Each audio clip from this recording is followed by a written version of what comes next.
Welcome to the Filmcast review of Zack Snyder's Rebel Moon Part 2, The Scargiver. I'm going to read the plot summary from the internet. Quote, a colony on the edge of the galaxy fights for survival against a tyrannical ruling force, relying on the efforts of a small group of rebels, end quote. Devindra Hardawar, you were less enthused than most about Rebel Moon Part 1. Oh, that's news to me. Okay. This was not one of your favorite movies of last year. But you know, we all like to have an open mind here on the Filmcast, right? Like maybe part 1 is uninspiring, but part 2 really brings it back. You know, maybe you didn't love the first part, but Zack Snyder, he's finding his way through the story and figuring out how best to work with the cast, and it all coalesced beautifully for part 2. That's a possibility.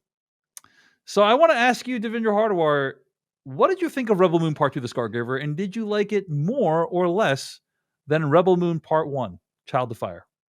Well, I'll tell you, Dave. I thought Rebel Moon Part 2, The Scargiver, was a slog of a film filled with characters that I couldn't care less about, occasionally heightened by, some fun action.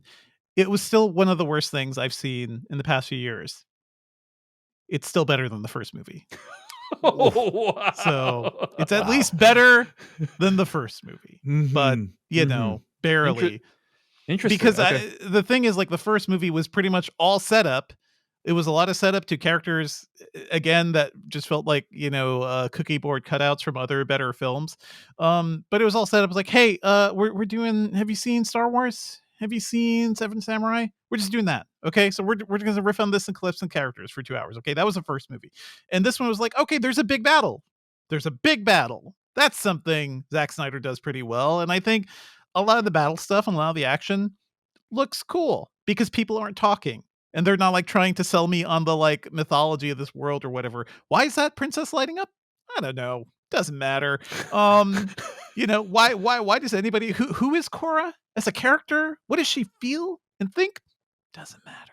Nothing matters. What matters is explosions and things go boom. And I can at least enjoy that aspect of this movie. But yeah, it's these two movies are just they feel like a complete creative failure, right? It is so much money and so much talent. I love Sophia Boutella. I love a lot of people in this cast, and I like Zack Snyder at times too. But it's all this energy and money thrown at what?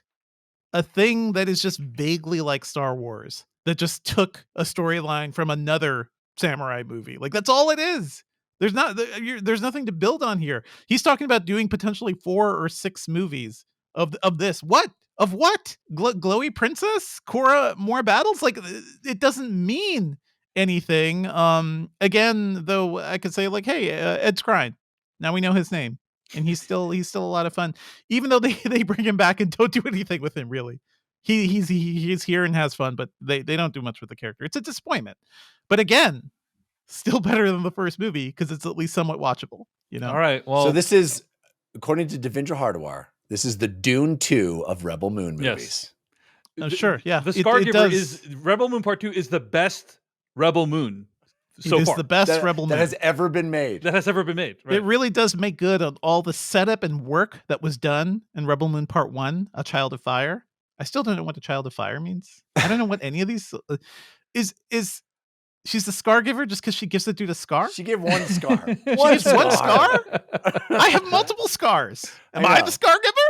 My doctor is more of a Scargiver than this chick. I know. Like, I just want to say the titles alone are so like, it's so like whatever, like self-serious, or like they're so like, oh yes, we are as interesting as Star Wars or any other great fantasy, epic. We have a Scargiver. What's a Scargiver?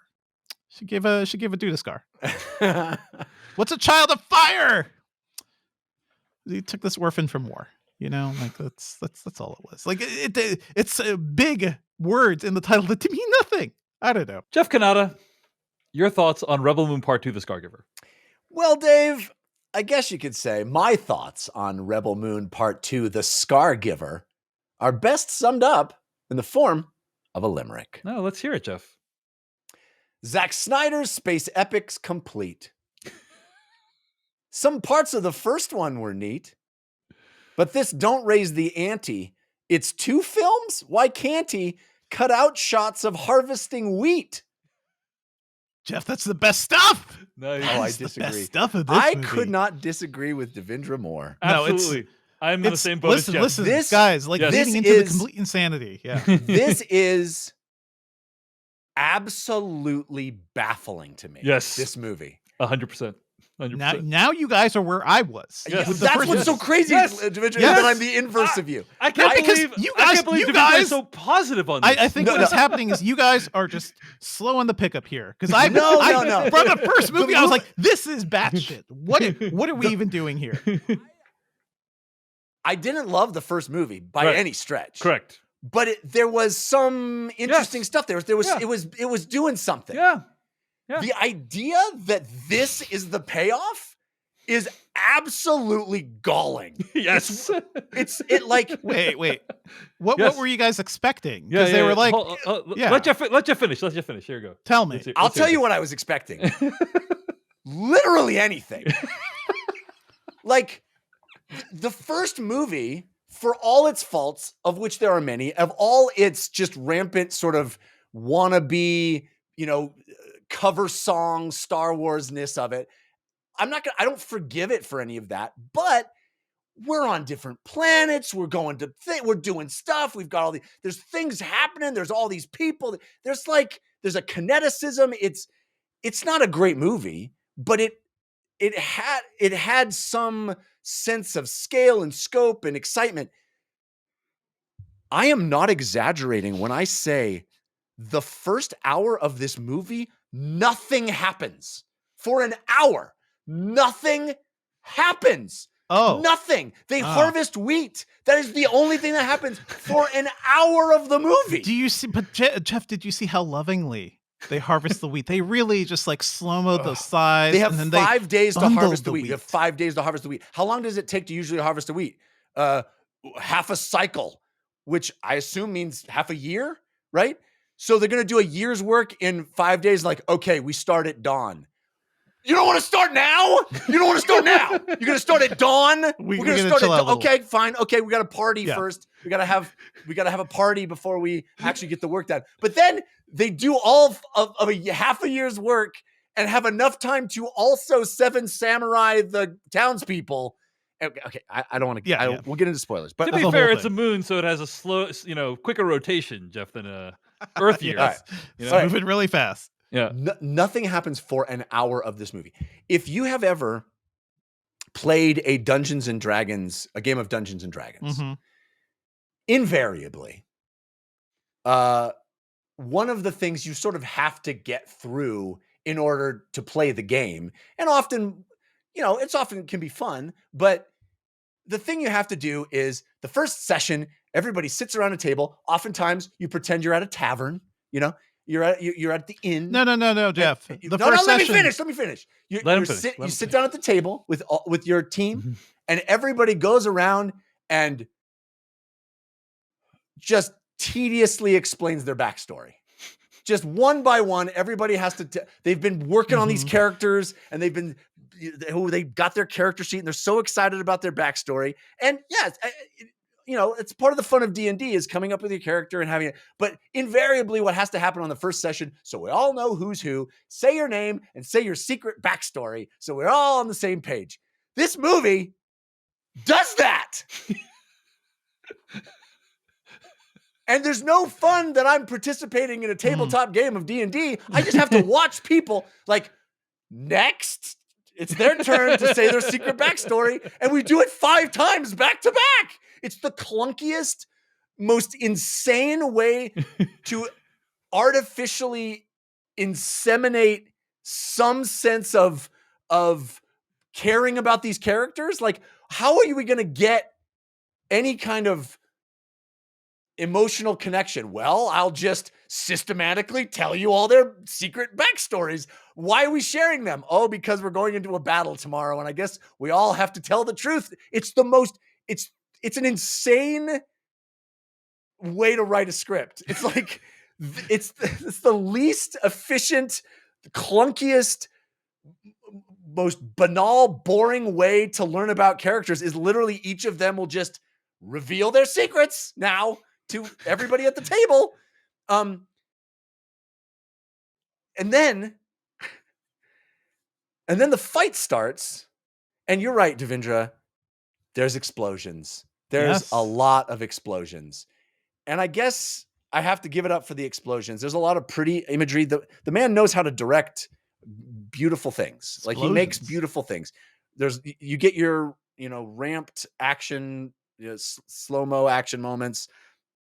You get all that Snyder stuff, but I cannot wait. And we have to systematically move through the idea of how the fight starts, how it progresses, what happens, the decisions that are made. None of it makes any damn sense. None of it. And the idea that we had this like galaxy spanning story that just completely constrains itself into one single fight. It's like you saw Star Wars. Yes. And then the next movie is just Hoth. Yes. It's just the Battle of Hoth is the entire movie. Right. Yeah. It stretches it all out. It extends all of it. And you get what could have been a very fun, cool action moment to start the movie. And then we're off doing other things like they do with freaking Hoth. Instead is the entire movie. And the fact that this movie is 2 hours, the fact that they needed to make 2 movies, like this, there didn't need to be a second movie. There's no movie here. There's one fight, one battle, and it's just prolonged and extended and drawn out, and for no reason, for no plot reason, for no character reason. There's nothing added to it.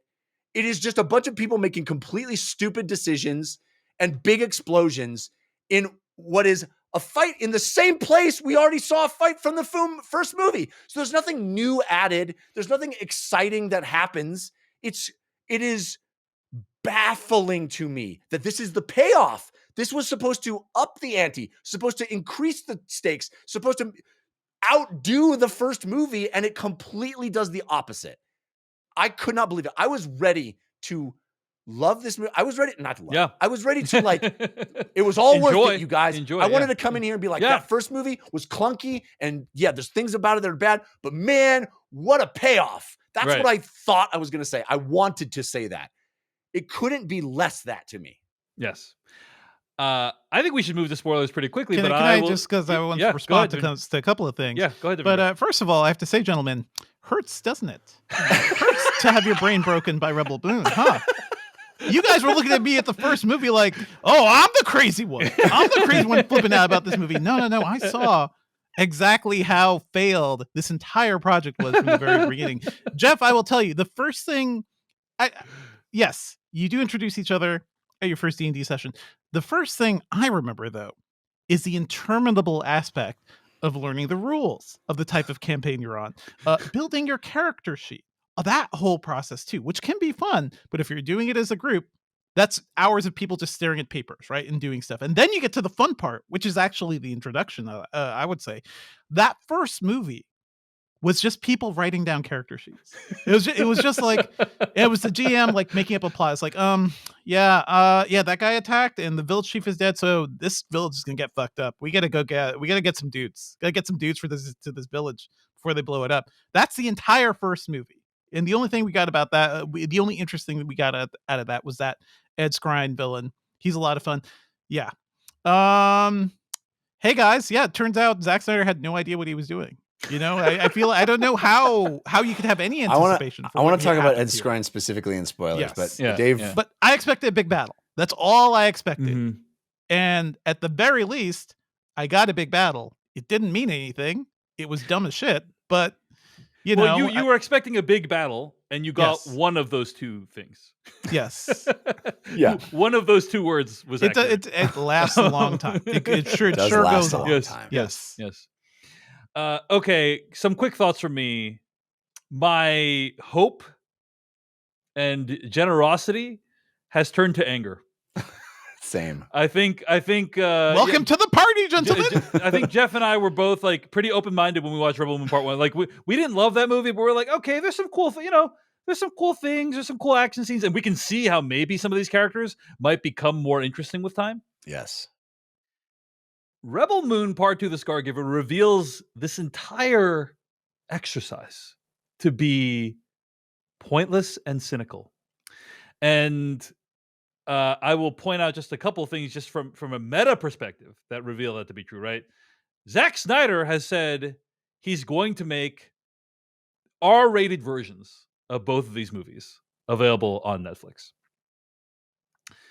And theoretically, those will be like the director's cuts, right? So those will be better versions of the movies that we haven't seen yet. So we are purposefully being shown the shittier version, and ostensibly shittier version. And I will say, by the way, that like as of the first movie, I was like, oh yeah, I could see. I mean, just as a intellectual exercise, I'm kind of curious to see like what the R-rated version would be. That curiosity is completely gone from me. I have no interest in revisiting this series at all. But it's cynical because it's like, okay, you're showing us a shittier version for no reason other than to try to gin up some grassroots support, release the Snyder Cut style. Because he's like, I've already done. Look at how good the release the Snyder Cut thing went. That went good. No one's life got ruined in that thing. So like, let's do that again, but with Rebel Moon. People are going to be beating down the door for another cut of Rebel Moon. Okay, that sucks. The fact that this movie ends with absolutely no resolution of any kind to any of our major plot lines is like revealing that, Zack Snyder is also expecting people to demand more of these, right? Like that is the expectation, is like people are going to be like, oh, give us more Netflix. I think he's going to be in for a rude awakening. And at the end of it, I'm left asking the same question as Jeff Kanata. Why did we need to spend $166 million on two separate movies? Like, what was the point of that? The end of this movie yes, should have been the end of part 1. 100%. 100%. And so I am now off the Rebel Moon train. Not that I was ever really on it. Yeah. And I'm like, screw this movie. I am upset that my time has been wasted in this fashion. And I recommend this movie to no one. So we have more to say, but that's my overall thoughts, is that it's a bad movie and Zack Snyder and Netflix should feel bad. So this movie somehow made the first movie worse. Yes, absolutely. Okay. Let's get the spoilers for Rebel Moon Part 2, The Scargiver, starting right now. All right, Jeff, did you want to walk through some of the major plot beats? Is that something you want to do? I mean, I definitely want to. The first thing I'd like to actually start with is our friend, not Darth Vader. Not interesting, Darth Vader. Yeah. Here's the thing, ladies and gentlemen. The first film, Rebel Moon Part 1, she kills him. Korra gives him a scar. Let's say she's some sort of giver of scars. She kills him, right? We find out in the last moments of the first movie, we can save him. We can rebuild him. Yes. We can make him exactly the same as he was before, with zero noticeable changes other than a small divot on his breastbone. We'll just try this whole thing again. We will literally do the exact same thing. Now, when this is not an uncommon trope in genre filmmaking, the first false victory of our hero. Yeah. This is something that is well mined by authors for a long time. Our hero thinks they have vanquished the enemy, only to find out that the enemy comes back bigger, stronger, more deadly than before. Okay? Here's what Snyder and his team absolutely miss about this. When you just bring back the villain from a apparent defeat with zero changes to them, then it just becomes a redundant exercise. Yes. What new challenge does our hero have to overcome? Right. She's literally overcoming the same challenge she already overcame. There's nothing new to be gained. There is no. It is complete waste of time. It He's is a absolute little waste more of time. angry now. And guys, it makes it's like, well, then aren't they just going to bring him back again? What are we even doing? What are we doing here? What are we doing here? Yeah. Like the agreed. idea of, Darth Vader is different than he was before. We didn't even see the first time he went down until the prequels, but the idea being he went down in the first, and then he comes back rebuilt. He's rebuilt. He's got he could do things differently. That's the idea, is that something fundamentally will change in the enemy to make them more of a challenge for our hero. That is an intrinsic part of this trope in order for it to not feel like a goddamn waste of time. Well, we did learn that while he was out, he sustained massive brain damage. So that was something that I will tell you. That scene is nuts because they're like, should we bring him out? Bring him out too early. We do it now. No consequence to any of it. Yeah. By the way, here's a fun anecdote. By the way, guys, I think you'd appreciate this. So the movie begins with Anthony Hopkins' character, who plays Jimmy the Robot. He is narrating all the stuff that happened in the first film. Yes. He also wife narrated the opening of the first film. Don't forget. Yeah, that's right. Yeah. While I was watching this, my wife kind of popped her head into the room and asked me for something. She like interrupted, and she's like, "Oh yeah, sorry." And then she finished, and then she's like, "Oh, sorry, I interrupted your funny YouTube tutorial." Like, and because she didn't see what was on the screen, and because I watch YouTube a lot on the TV, and she literally thought I was watching a YouTube video, and not That's funny. the beginning of Zack Snyder's latest sci-fi epic. Rebel Moon. She could not tell the dulcet tones of Anthony Hopkins. But that he sounds goofy in the first, because he's like, and so beget Emma Head, and like he's just kind of like saying all this random nonsense. Even it's he ridiculous. can't take it seriously. Can we talk about Jimmy the Robot, by the way? Like, of all, again, the failures of this film, who was Jimmy the Robot in the first movie? Just a robot that decided to like start fighting. That's it. We don't see him again after a while. Who's Jimmy the Robot in this movie? She goes to find a dude and he's like, will you fight? Jimmy's like, nah. She's like, please? Maybe. Okay. Jimmy the Robot shows up at the end. Who cares? Who cares about any of this? Why is he narrating the movie? Is Jimmy the Robot special? Is Jimmy the Robot like key to the galactic whatever is happening in this story? No. He's just Jimmy the Robot. But his voice by his incredible visual, though. Again, Snyder excels at these visuals, like a robot with antlers on its head, like amazing visual. Sure. Cool idea. So Jeff has listed two of the major crimes of this movie, right? Which are just clunkily injecting exposition. Which, by the way, the first movie could have used more of. I'm just gonna put this out there. So I don't know why they saved it until this movie. Could have used more, yeah. But then also having a villain. Where it's like, what is gained by bringing the villain back? Story-wise, what is gained? Nothing at all. Okay. Absolutely nothing.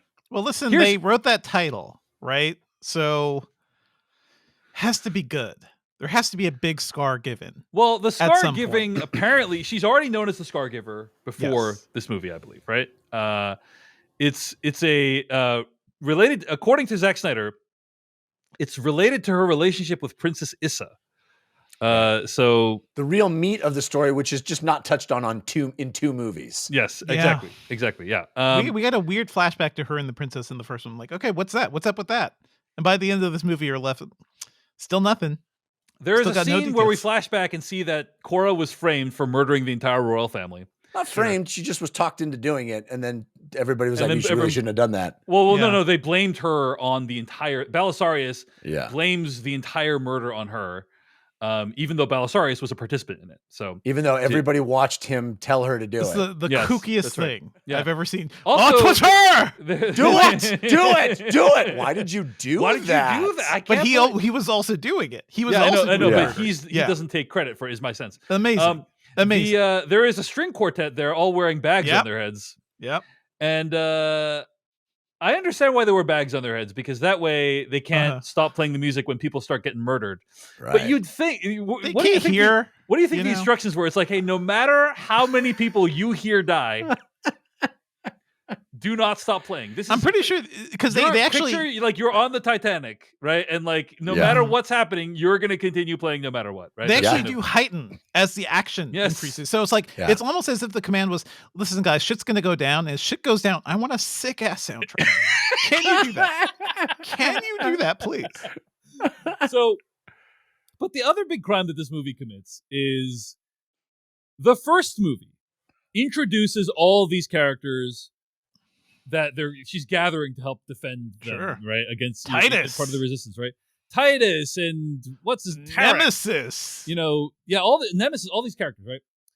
And the that's like 80% of the first movie is you're recruiting these characters. Now, Yeah. in a quote unquote regular movie, that would just be a montage. Like you just have a montage and you gather all those people together in 5 minutes, and then you then learn about all those characters and so on and so forth. Okay, but they didn't do that. They instead stretched out all these like silly little vignettes to whatever. But I'm like, okay, fine, we got everyone together. Surely the payoff for why we got all these characters, each with a specific set of skills. They're all necessary, vital, in fact. Vital to what's happening. Yes, Titus, he's a fighting man. He fights. Absolutely does not pay off at all. Like there's no Nemesis. There's no reason they needed this particular set of characters. Nope. Nemesis, right? but Dave, Nemesis is a sword lady. She has 2 swords. Yeah. And in fact, the coolest part of this movie was her flashback, where she was like, I'm just going to chop off my arms because now I got to put these robot arms on my arms. And that's actually pretty cool.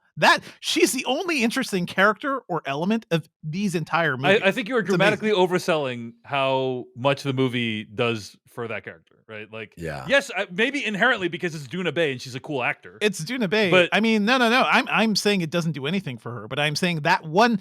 Show me something I have not seen before. Cool. The concept of like, cool, I am driven by revenge. I will chop off my arms and put on these robot arms. Zack Snyder. It's one thing I've not seen before. Yeah, that's not been copied from other movies. But all these characters are basically interchangeable in this movie, right? There's no other than Duna Bay who has the swords. Any of them could have been anyone else, and they also several of them get killed by anonymous nobodies, which is like, what is the? Why spend all this time introducing these characters if you're A, not going to use them in interesting ways, and B, they're all just going to get murdered by randos? What is the point of it? Yeah, I don't get it. I don't get it. Okay. I want to talk a little bit about the beginning of the battle because it makes no sense to me. And there's one thing that I think is a massive, what you would refer to, Dave, as a grievance, a massive a grievance. Like, okay, so first of all, we have glowed up the townspeople, right? We've armed the townspeople. Somehow we turn. There's like a line where like, let's turn your harvesting gear into weapons. It's like, no, you just handed them rifles. That's not transform. Whatever. Yeah. Anyway, but so we're teaching them how to slice out a scarecrow. So they're going to be awesome at this battle stuff. And we have, I really love that. I loved it in friggin' Three Amigos. I love the idea of, you love a training montage. I love a training montage. I love the A-Team. The A-Team would always come into town and tell the people how to make their situation better. I love that stuff. Yeah. So I'm into this idea. I love the idea that we're cutting trenches, we're making secret hidey holes, and as soon as that bell goes off, that dude's going to come out with a rocket launcher. Here's the thing that doesn't make any sense. We literally have a scene where our bad guys are hovering and they're like, let's use thermal imaging. They're hiding all of the women and children in that building. Do they not see all the people hiding in the trenches? Doesn't go that far. How does the thermal imaging not catch the trench hiding that is rampant? Jeff, have you ever seen the movie Predator, my friend? Yeah. They're hiding I have a friend who made one. If you are underneath mud, you can't be picked up by thermal imaging. That's just the rules. That's the rules. That's just the rules. There was no mud. It was like a little wooden flap that anyway, it doesn't matter. Okay, so that was stupid. But here is the massive, blood boiling insanity on a script level that I don't understand. I have endured 5, 6, I don't even know. I lost count. Backstories that are supposed to matter to me instantly of all these people, most of whom aren't even going to survive this battle. So why did you wrote backstories? Cool, I guess. One of which is our friend, Mr. Hunsu, whose entire backstory is he was the general of his army. Yeah. And in order to save them, he gave himself up. I will give my life so long as you Yeah. Do not kill my troops. Yeah. The noble self-sacrifice. But then they betray him, and on his knees, he's forced to watch as they are blown apart. They did the old switcheroo on The old switcheroo. The old switcheroo. This is what we have learned in our backstory exposition moment. Yes. Is that this man was given the old switcheroo. We have the exact same thing set up for Cora. The exact same thing. She's standing there and he says, I will let all these people live if you give yourself up. No one says, hey, we just learned that's a bad idea. We just sat there while Hutsu told us the story of the switcheroo. She's like, you know what? I'm going to do it. I'm really going to go for it. Sounds like a great deal. Yeah, this guy seems like he's on the up and up. I can't not do that. That just sounds like such a sweet deal for all the people that are definitely going to survive this. Yeah. I killed you once before because you were so evil, but I trust you now. At what point are you writing the script and having the exact same circumstance happen to do different characters, and no one has learned anything? We gained nothing as an audience watching it. We gained nothing as characters learning it. Like, if I'm going to have to sit through your boring ass backstories back to back to back, at least make it pay off later and realize, oh, hey, when we're in the exact same situation, maybe we learned something from having collected this general from the fighting pits in the first movie where we never saw a fight happen. 100% agree, Jeff. Yeah. I will say Gunnar, the character played by Michel Huisman, he does put that together, though. You know, he does put it.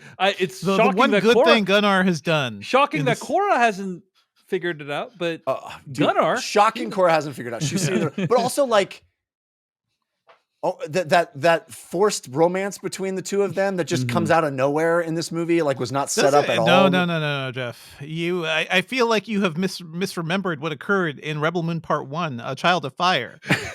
Where perhaps I did. in which Gunnar just kind of follows her. A useless man. A useless character. A character who gets his village chief killed and basically puts the entire village in danger because like, hey, we got more. We got more meat. He's a dumbass. He betrays the entire village. But he does kill Charlie Hunnam in that movie, if I'm not mistaken. He does kill Charlie Hunnam. So Hunnam. he does save the day at the end. But anyway. Hey, I think you've forgotten, Jeff. Gunnar's hair, perfect. I would never forget his hair. It was beautiful. And he shaves right before the fights to show how serious he is about it. Just like she cuts her hair to show how serious she is. He loves Cora because of her personality. Because of, and not because there are two of the hottest characters in the movie. Yeah, but who is Cora? What does she want? What does she want? What are her hopes and desires? Who is she as a character? Doesn't matter. Nothing matters. Nothing. This is what I learned in the first Rebel Moon picture, folks. Nothing matters. So that is why I can't be disappointed by anything here. I am, in fact, immune to disappointment by Rebel Moon. It's interesting, Jeff. You already have the scars. Yes. You and I have been activated incensed by different things in this movie, because I'll tell you the thing that bothered me the most. Was when at the very beginning of the movie they're like, hey, the Imperium actually needs this grain on this belt line, right? And so I'm thinking, oh, that's actually like pretty smart plot device, because that means they can't just bomb the shit out of this place. Like, why wouldn't they have like Starship technology? Right. Why wouldn't they just bomb the shit out of this place? So I'm like, oh, that's kind of, hey, golf clap, Zack Snyder and writers. You made up a reason why they can't just bomb the shit out of it. Okay, fast forward to 1 hour and 40 minutes later, Atticus realizes Scargiver is on the ship. Cora's on the ship, and she's like, wait, Cora is on the ship. We have the Scargiver?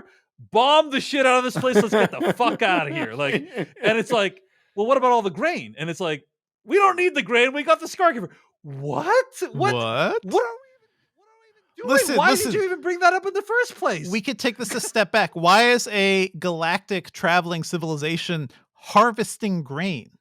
They don't have the technology to like produce foodstuffs on their freaking galactic spaceships. They can't terraform. They don't have replicator technology. They don't have any. Literally, what you have spaceships, and then you have people living like it's 1900.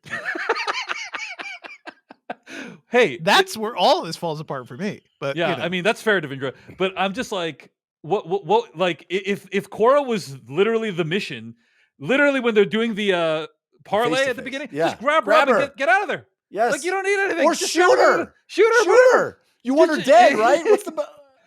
It makes that's when I felt like every time I gave Zack Snyder the benefit of the doubt, I was disappointed. I'm like, maybe this movie will be good. Maybe it'll be a good payoff. Oh, hey, good plot line. And it's like, nope, it's all garbage by the end. So anyway, the end of the movie. By the way, to the movie's credit, Jeff, only Nemesis dies. I think everyone else lives, right? So Darian Bloodaxe, character we barely knew, died in the first movie. Mm-hmm. His sister shows up in this movie at the last minute. I'm like, wow, guys, really could have showed up like 10 minutes ago. That would have helped us. I mean, there is a lot of Deus Ex Machina at the end of this movie, right? She is in the final throes of the fight. He's about to beat her, and then her boyfriend shows up and just stabs him. It's like, that's not our hero getting out of the... Right. That's just a Deus Ex Machina. Yeah. And what did Nemesis die for, by the way? Like, she was protecting a warehouse of kids, but it was like, it's just a bunch of soldiers, man. Just randos. Give her something cool. Giving just randos. Doing it by deserves more. Agreed. Anyway, she's the only one that dies. I think everyone else lives. Right. Some of them almost die, but I think everyone else lives. And then we find out at the end. I don't know. We find out at the end from Titus, the princess is still alive. And now we got to find her and fight for her. And it's like, this changes everything. What was the point of this? None of it. Dude, what was the point of this? So much. It's just repeating the same thing from the first movie. I feel like my time is not being respected. You know, like that's how. Now you feel this. The entire prolonged scene where everybody gets their own swatch. You know, their own little quilt piece. You know, I weaved you your own insignia. That only exists in that movie so we can have a cool shot of it burning at the end, of one of them burning at the end. There's no point for any of that. And we just in this insufferable buildup that lasts over an hour of the movie to start for what is absolutely a redundant, unnecessary payoff. Yes. Because I think a lot of us were thinking, oh, well, she kills the first guy in the first movie, and then Belisarius is the big bad. Like that's who they're going to face in the second movie. Nope, we're just going to redo the first movie again. And it's like, okay. And Carrie Elwes is in this movie finally for like 4 minutes. Yeah. Mm-hmm. You look like a king, Carrie Elwes. Yeah. Okay. Listen, guys, I'm just glad we're all on the same page right now, because I have a distinct recollection during our review of The Beekeeper in which somebody listed some positive qualities of Rebel Moon Part 1, A Child of Fire, to which I say, The Beekeeper now rules even more. I'm not willing to give The Beekeeper any flowers, but... Do you think The Beekeeper is better than all this the movie, honey, Jeff? All the honey. Gun to your head, which one would you watch? The Beekeeper or this movie? God, I would watch The Beekeeper just because literally nothing happens in this movie for an hour. Yeah. Truly nothing happens. How what I felt about the first movie is literally nothing happening, right? We are going places, we are meeting people, we are collecting members of this party, but nothing is actually really happening. Like they're really taking their sweet time for everything when they're like, in a week or two, the entire army is gonna come blow this village away. We should probably hurry up. Yeah. I never felt any sense of hustle from any of these movies. It's just it's the whole thing is baffling. I agree, Jeff. Like why structure the movies like this? Why shrink the scope down like this? Why have it end in the same way as it's every so decision weird. Makes no sense. But anyway, any other thoughts? I know I've already said this, but it bears repeating. Like, you cut out so much, and if you literally just get the team together in a montage, have the big fight defending the place that was introduced in the first movie at the end of the first movie. Yes. And then the second movie is we got to go get to the princess. Yes. It makes way more sense. But absolutely 100%. Let me who gives a shit about the princess? Even if that happened, why do we care? It's the principle. Oh my God, the princess is alive. It's the principle of the thing for me. It's just just shoddy movie making. It's just shoddy franchise structure. It's like it doesn't. I agree. And it's Dave. again, it's our this time expectation. is not respected. It's this expectation that we will be so enamored of these two movies, we will demand Netflix make more. By the way, Netflix has just gotten a new film head, right? Scott Stuber has left. Dan Lin is now in. They're going to change their approach. I have a feeling Zack Snyder, his contract is going to be reevaluated with Netflix, and we'll see. But like so far, well, how many people? I mean, it was the #1 movie in my carousel, so I don't know. I contributed. I watched it day one. Like let me give you guys a sense of this. We're part of the problem. It didn't feel like Netflix was at all promoting this movie. It It's almost true. felt like they wanted to hide the fact that this movie existed because I got screeners to see it, and the embargo for the screener was 1 minute before the movie was available to the general public, which generally not. That's actually very rare when that happens. When it's like the embargo is 1 minute before you can watch it. It's really like we don't want.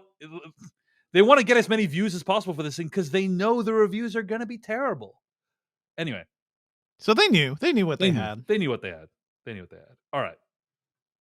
At the end of the day, no. No. I say, sir, you cannot do that today. If we believe anything after this review, after you're right. two of these movies, you're probably right, Devindra, because this is everything bad about Hollywood. This is everything bad. This is everything bad about franchise filmmaking. About franchise filmmaking, about cynical marketing campaigns, respect for your audience. Yeah.